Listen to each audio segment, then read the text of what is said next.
നിലപാടുകൾ ശക്തമായി തന്നെ ജനങ്ങളുടെ ഒരു ആംഗിളിലൂടെ നോക്കിയെടുത്തിട്ടുണ്ട്.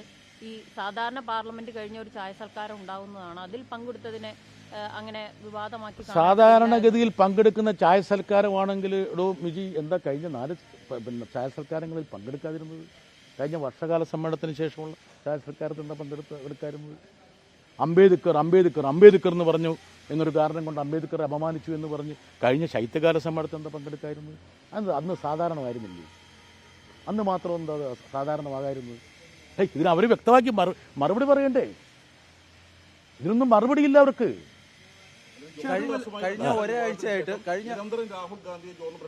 ഞാൻ രാഹുൽ ഗാന്ധി എം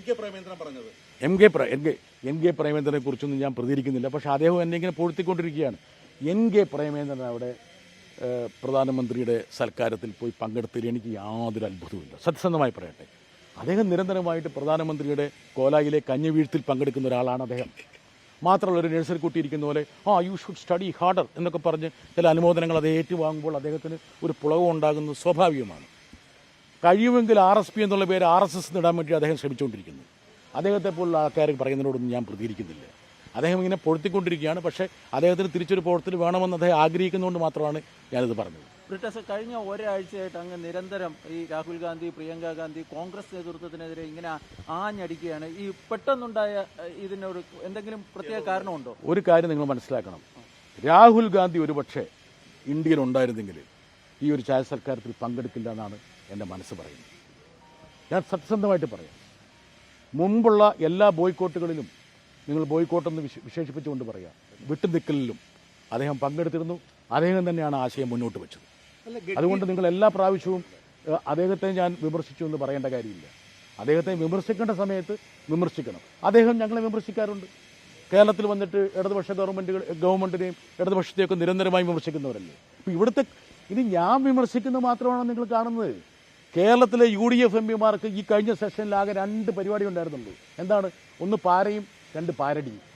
ഇതിനെല്ലാം വേറെ എന്തെങ്കിലും പരിപാടി ഉണ്ടോ? പാര ആൻഡ് പാരടി. ഏത്? പോറ്റി സ്തുതി. നിങ്ങൾ ആരും ചോദിച്ചില്ലല്ലോ. അയ്യപ്പന് പോലും പോറ്റിയെ അറിയുന്നതിന് മുമ്പ് പോറ്റിയെ ഇവിടെ കൊണ്ടുവന്ന് സോണിയാഗാന്ധിയുടെ കയ്യിൽ നൂല് കെട്ടിച്ച വിദ്വാന്മാരാണ് അമ്മമാർ. ഏത്? സർവശക്തിയായിരുന്നു എന്ന് സോണിയാഗാന്ധി. എനിക്ക് തോന്നുന്നു UPയുടെ ചെയർപേഴ്സണായിരുന്നു.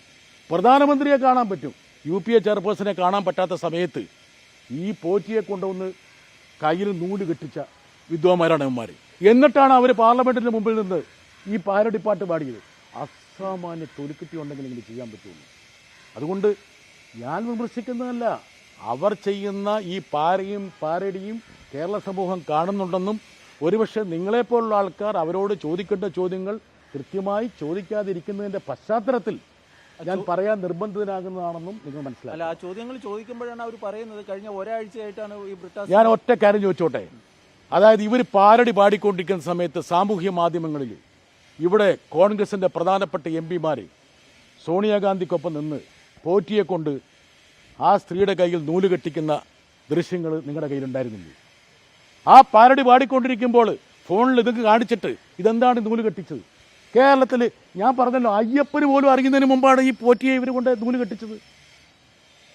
ഇതൊക്കെ കേരള സമൂഹം കണ്ടുകൊണ്ടിരിക്കുകയല്ലേ. കേരളത്തിന് വേണ്ടിയിട്ട് എന്ന് പറഞ്ഞ് ഇവർ പ്രവർത്തിക്കുന്ന MPമാർ കേരളത്തിൻ്റെ ജനപ്രതിനിധികളല്ലേ. കേരളത്തിലെ പാവപ്പെട്ടവരുടെ റേഷൻ മുടക്കാൻ വേണ്ടിയിട്ടല്ലേ ചോദ്യം. കേരളത്തിലെ സഹകരണ ബാങ്ക്, അവിടുത്തെ നാടുവാഴികളിൽ നിന്ന് കേരളത്തിലെ ജനങ്ങളെ സാമ്പത്തികമായി മോചിപ്പിച്ച നമ്മുടെ സഹകരണ ബാങ്കുകളെ പൂട്ടിക്കെട്ടിക്കാൻ വേണ്ടിയിട്ടല്ലേ ചോദ്യം ചോദിക്കുന്നവർ. ഇത്തരം ചോദ്യങ്ങൾ ചോദിച്ച് പാരയും പാരടിയുമായി കഴിയുന്ന ഇവർക്ക് എന്ത് അവകാശമാണ് ഞങ്ങൾക്കെതിരെ പറയാൻ വേണ്ടിയിട്ട്? ഞങ്ങളുടെ പാർട്ടി ചെറുതായിരിക്കും, പക്ഷേ ഈ ബില്ലുകളിലൊക്കെ ഞാൻ കൊടുത്ത ഭേദഗതികൾ നോക്ക്. രാജ്യസഭയിൽ എനിക്കറിയാം, ഒരു ഭേദഗതി പോലും കോൺഗ്രസ് അംഗങ്ങൾ കൊടുത്തിട്ടില്ല.